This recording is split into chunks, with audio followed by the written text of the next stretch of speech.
What's up? This is Kevin from CGRundertow, and today we're gonna delve into the forbidden realm of unlicensed NES game cartridges. Oh man. Yeah, so these are the dark side of 8-bit gaming, I guess. But yeah, so these are made by companies that didn't quite get the rights to make Nintendo cartridges from Nintendo themselves, but they have their own little workarounds so that they were able to release some games. But as you know, here's a typical Nintendo game, although Karnov is far from typical. But yeah, so that's what a usual cartridge looks like. This classic gray.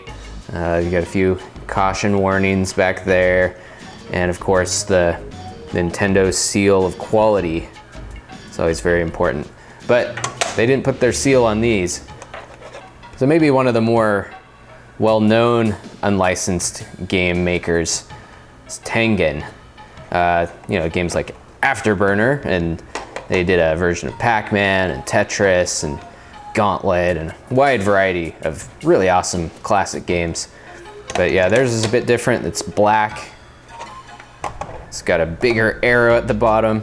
The top is shaped a little bit differently. It's got a little there. I thought that was nice you can see the title that way, but if you stack your games like this, you can't see what it says, which is unfortunate.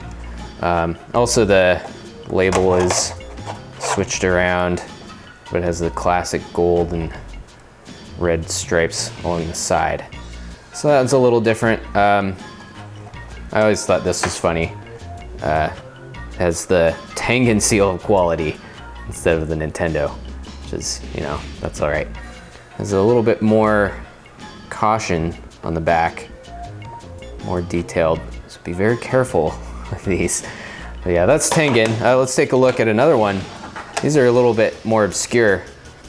This is the game Spiritual Warfare, which is made by Wisdom Tree, which is part of the company Color Dreams. So they have they're another unlicensed game maker. But it's pretty similar to the Tengen one as far as it being black. It does have a nice little grip right here, which is cool. It does have a little button there. It says press here. Okay, so that's if you have a front-loading Nintendo, you push it down like that.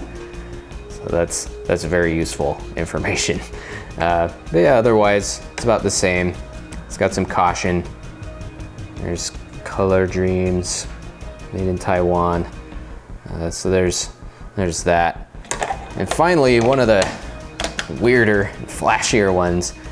So this one's made by Camerica, company tied in with Galoob and Codemasters. Also made a ton of their games.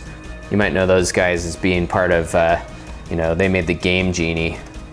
So yeah, these cartridges are usually a very flashy silver or gold. They have a big arrow, kind of like the Tengen. There's no labels on the front part of it. And this is pretty crazy. So this is part of their way to bypass the lockout chip on the NES. Very short warning there, but there's a little switch here. So there's position A and position B. So there's that hooked up to the circuit board there. But there's position A, doesn't say anything about it, but position B, only use this position if the game does not work with position A. So I always thought that was kind of creepy. But yeah, that's how they bypass the lockout chip on the NES, and that's how they can make games that work. So kind of interesting.